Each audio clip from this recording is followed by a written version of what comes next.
kita lihat. Jatuhkan cairan kuning pada lumut hijau. Hanya beberapa menit kemudian, lumut mulai tumbuh dengan sangat cepat. Seketika berubah menjadi tanaman merambat yang besar dan kuat.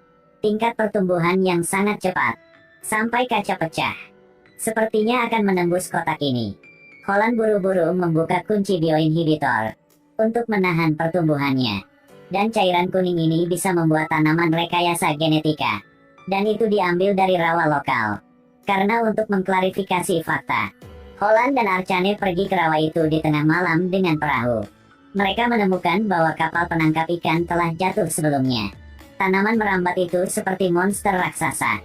Holland dengan berani melangkah untuk memeriksanya. Segera dia menemukan komputer. Tepat ketika mereka mau pergi, sebuah kotak besi di kereta menarik perhatiannya. Holland menggunakan semua kekuatannya untuk menghilangkan tanaman merambat. Untuk mengeluarkan kotak besi itu. Setelah membukanya, dia menemukan. Itu adalah mekanisme pelepasan otomatis di bawah air. Melalui pengujian. Cairan kuning di dalam. Ini adalah bahan percepatan biologis. Dengan konsentrasi yang sangat tinggi. Dibandingkan dengan sampel yang mereka ambil di rawa kemarin. Kemungkinan. Seseorang dengan sengaja menuangkan cairan ini ke rawa. Lokasi ditandai di komputer itu. Ini adalah lokasi spesifik dari tempat tuangkan cairan. Untuk menjaga perdamaian dunia, Holland memutuskan untuk mengujinya sendiri. Melalui pemosisian untuk dapat mengambil semua kotak. Lokasinya memang benar. Dengan sangat cepat dia mengambil sebuah kotak. Tetapi ketika dia hendak mengambil kotak kedua, kemudian cahaya yang kuat bersinar ke arahnya. Dia tidak bisa melihat apakah di depannya adalah manusia atau iblis. Tiba-tiba, Holland berusaha mengarahkan perahu untuk melarikan diri. Tapi pria di seberangnya menembakkan meriam ke arahnya. Ledakan yang keras. Api menerangi seluruh rawa. Pria itu segera mendayung perahu keluar dari sana. Tapi dia tidak tahu bahwa 1 detik sebelum petasan, Holland mencoba menyelam ke dalam air. Melarikan diri. Saat ini, dia tidak bisa bernapas seperti biasa. Dia menggunakan sisa kekuatannya untuk merangkak ke darat. Lalu pingsan di tempat. Akankah Holland mati? Tentu saja tidak. Saat ini, tanaman merambat yang tak terhitung jumlahnya telah menempel di tubuhnya. Dilingkarkan di pinggangnya. Lalu seret dia ke bawah rawa. Semakin banyak tentakel kecil tumbuh. Cepat mendapat kulit Holland. Di sini, Archane mendengar ledakan itu dan berlari untuk membantu. Dia memanggil nama Holland. Tapi itu menarik tanaman merambat mutan. Tanaman merambat raksasa merangkak ke perahu. Balikkan perahu terbalik. Archane langsung jatuh ke rawa. Tapi tanaman merambat itu dengan cepat mengejar. Archane menggunakan seluruh kekuatannya untuk berenang ke darat. Di saat-saat berbahaya, tanaman merambat tidak mengejarnya lagi. Belum bereaksi apa lagi. Tiba-tiba, monster raksasa muncul di air. Perlahan berjalan ke arahnya. Takut Archane lari ke hutan. Monster bermata merah itu menatap Archane. Tapi tidak pernah mengejarnya. Hanya melihat punggungnya dari jauh.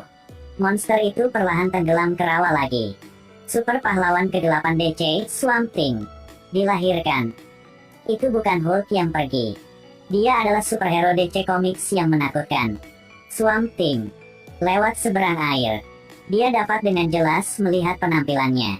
Dia tidak berani percaya ini. Kemarin jelas seorang normal. Yang sekarang telah berubah menjadi monster rawa. Dia mencoba merobek kulit baru ini. Tapi tidak peduli seberapa sakitnya. Kemudian tanaman merambat itu juga menghubungkan kembali diri sendiri. Pada saat yang sama, seorang gadis kecil di rumah sakit. Sepertinya merasakan sakitnya. Berjuang dalam keputusasaan di ranjang rumah sakit. Dokter segera menyuntiknya dengan obat penenang. Ketika dia bangun lagi, gadis itu segera berkata kepada perawat di sebelahnya. Pria di rawa itu sangat menyedihkan. Sekarang dia sangat membutuhkan kenyamanannya. Tapi dokter bilang itu hanya mimpi saja. Katakan padanya untuk tidak terlalu banyak berpikir. Gadis itu gak bisa melakukan apa yang lain. Lihatlah ranting-ranting yang bergoyang tertiup angin di luar jendela. Hati gadis itu terasa sangat tidak nyaman. Di sisi ini, Swamp Thing akhirnya menyerah menyiksa dirinya sendiri. Tenggelam ke dalam rawa. Banyak tanaman merambat mengelilingi tubuhnya. mulailah menyembuhkannya. Hari kemudian, ketika dokter datang untuk memeriksa, kemudian gadis itu tidak terlihat. Gadis itu memecahkan jendela untuk melarikan diri. Archane pergi ke John untuk meminta bantuannya. Dia tidak mengecewakannya. Hanya 3 menit, dia menerima panggilan telepon dari bawahannya. Jejak gadis kecil ditemukan di dermaga selatan. Keduanya segera pergi ke dermaga. Manajer memberikan kartu gadis itu kepada Archane. Juga beritahu bahwa kapal baru saja berlayar hari ini. Hanya staf yang berpatroli setiap hari. Lokasi patroli hari ini. Ini adalah bagian paling berbahaya dari rawa ini. Di sisi ini, petugas patroli sedang bersiap untuk kembali. Tiba-tiba 2 titik terang keluar dari kedalaman rawa. Melalui teropong dia melihat 2 pria menyelinap pada sesuatu. Tapi ketika dia menyalakan lampu peringatan untuk bersinar, kemudian seorang pria sekaligus mengambil sebuah kotak. Petugas patroli mendekati. Dia mengatakan kepada rekan-rekannya untuk tetap tenang. Juga katakan bahwa dia dapat menyelesaikannya sendiri. Tapi perhatian petugas patroli semua diarahkan ke dalam kotak besi ini. Dia bertanya kepada mereka apakah kotak ini adalah rokok. Mereka berdua tidak tahu bagaimana menjawabnya. Mata pria berambut panjang itu dipenuhi dengan kejahatan. Begitu dia bertanya lagi, tiba-tiba dia ditusuk dengan pisau tajam. Petugas patroli pingsan di kapalnya sendiri. Saat dia menoleh, kemudian menemukan seorang gadis kecil bersembunyi di perahu. Pria berambut panjang itu berjalan mendekat untuk bersiap membuang mayatnya. Saat dia membalikkan punggungnya ke geladak, gadis itu mengambil kesempatan untuk bergegas keluar, lalu lompat ke rawa. Suara melompat ke air masih mengejutkannya. Dia melihat gadis melarikan diri. Segera cabut pisau sepanjang 60 cm. Pada saat yang sama, Swamp Thing tiba-tiba bangun. Dia sepertinya merasakan sesuatu. Langsung berdiri dan lihat sekeliling. Menatap ke arah gadis kecil itu melarikan diri. Kasihan gadis ini. Di belakangnya, dia dikejar oleh seorang pria berambut panjang dengan pisau. Dan di depannya ada monster rawa yang menakutkan. Ke langkah terakhir, gadis kecil itu bersembunyi di rumah kayu di bawah air. Dia pikir dia sudah aman. Tiba-tiba sebuah pisau menusuk dari atas. Gadis itu segera berenang ke tempat yang lebih dalam. Tapi baru saja berbalik, pria berambut panjang itu tidak mengejarnya lagi. Ternyata dia bersembunyi dari sisi kanan. Dalam keadaan panik, gadis kecil menaiki tangga. Pria berambut panjang itu dengan cepat menemukannya. Saat itu, ada suara keras di bawah. Lihat ke bawah. Rumah kayu itu memiliki lubang besar di dalamnya. Sekarang pria berambut panjang yang merasa gugup. Tiba-tiba dia merasakan sesuatu di belakangnya. Dia sangat takut. Menarik pisau kecil dan menusukkannya langsung ke tangan monster itu. Tapi sepertinya tidak berpengaruh. Swamp Thing dengan lembut melemparnya. Luka Swamp Thing sembuh dengan cepat. Dia bertanya, "Apa yang kamu lakukan?" Swamp Thing mengangkat kepalanya, mengungkapkan mata merah yang menakutkan. Pria berambut panjang itu masih memilih kematian. Swamp Thing berteriak. Banyak tanaman merambat melilitnya. Lalu seret dia keluar dari rumah kayu. Kemudian, dia dibagi menjadi 100 bagian. Gadis kecil yang ketakutan melihat Swamp Thing. Swamp Thing menatapnya dengan mata bersinar. Tunggu sampai Archane datang. Gadis kecil itu sudah keluar dari bahaya. Dia berniat untuk maju. Kemudian Swamp Thing tiba-tiba berdiri. Sejak berubah menjadi monster, ini adalah pertama kalinya bertemu Archane. Tapi Archane tidak tahu hal ini. Dia mengumpulkan keberanian untuk menarik gadis kecil itu ke arahnya. Kemudian bawa dia keluar dari tempat ini. Gadis kecil itu bersandar di bahu Archane dan menceritakan semuanya padanya. Tatapan Archane tiba-tiba berubah.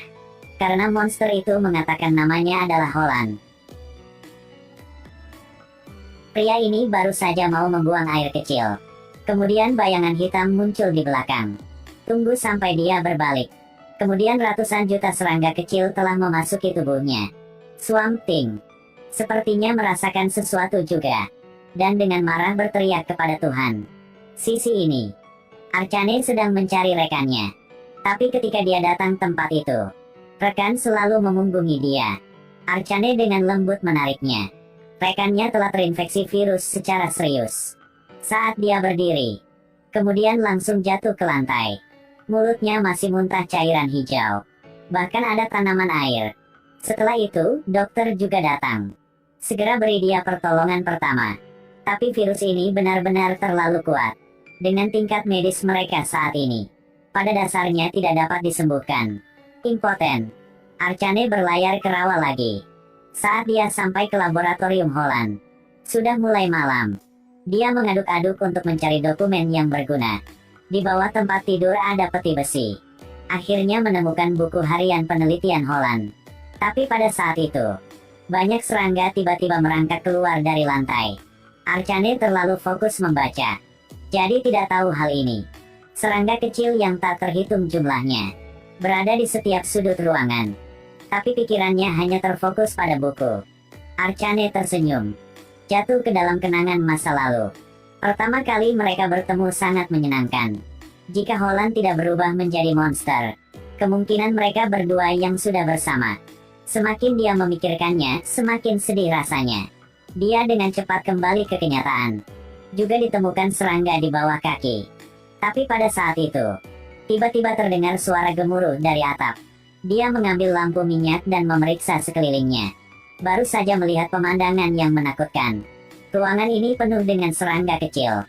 Dia ketakutan dan berlari ke sudut. Suara itu semakin dekat. Tiba-tiba ada raungan keras di atap. Buat dia takut. Di luar dingin dan hujan. Serangga semakin banyak. Tidak bisa lari. Raungan di atap semakin dekat. Tiba-tiba, bayangan hitam bergegas melalui jendela. Tingginya sekitar 1,7 meter. Mukanya penuh serangga putih. Arcane menemukan bola suar. Gunakan lampu minyak tanah untuk menyalakan. Ancam lawan untuk tidak mendekatinya. Cahaya membuatnya tidak berani mendekat. Tapi suara itu hanya menyala sebentar lalu padam. Pada saat kritis, lantai tiba-tiba meledak. Monster yang lebih kuat telah muncul. Swamp Thing memelototi bayangan hitam itu. Dia sepertinya masih tidak menyadari bahayanya. Swamp Thing perlahan mendekatinya. Dia meninju Swamp Thing dengan sekuat tenaga. Tapi itu seperti menggaruk gatal. Swamp Thing melemparnya sejauh 100 meter. Awalnya dianggap sebagai orang jahat. Tapi yang mengejutkan, justru sebaliknya. Swamp Thing berjongkok dan menekan kepalanya. Kemudian ucapkan sebuah kalimat. Di bawah mata terkejut Arcane, bayangan hitam berubah menjadi cairan hitam. Arcane mengangkat kepalanya untuk melihat Swamp Thing. Ini kedua kalinya mereka bertemu. Swamp Thing berdiri di lantai. Karena takut mengejutkan Arcane. Tapi dia tidak tahu bahwa gadis kecil itu menceritakan semua kejadian itu kepada Arcane. Dia tahu Swamp Thing adalah Holland. Ketika dia mendengar namanya lagi, hatinya terasa hangat sekali. Dia dengan hati-hati berjalan menuju Arcane. Mata merahnya penuh dengan cinta. Kenangan datang kembali. Kemudian Swamp Thing memanggil namanya. Arcane akhirnya menghela nafas lega. Dia kemudian bertanya padanya apa yang terjadi. Tapi dalam pikirannya, ingat saja adegan yang jatuh ke air. Arcane bilang dia tidak mengerti. Mengapa penyakit ini menyerang manusia? Swamp Thing bilang, ini bukan serangan. Itu adalah balasan alami. Kalimat ini sepertinya membangunkan Arcane. Dia segera berlayar kembali ke rumah sakit di malam hari. Meskipun perawat keberatan, dia membuang semua antibiotik dan menyuntikkan rekan kerja dengan penghambat pertumbuhan. Hanya beberapa menit kemudian, tentu saja dia bangun. Penyakit ini akhirnya menemukan obatnya. Tapi Swamp Thing masih menghadapi tantangan yang akan datang di masa depan.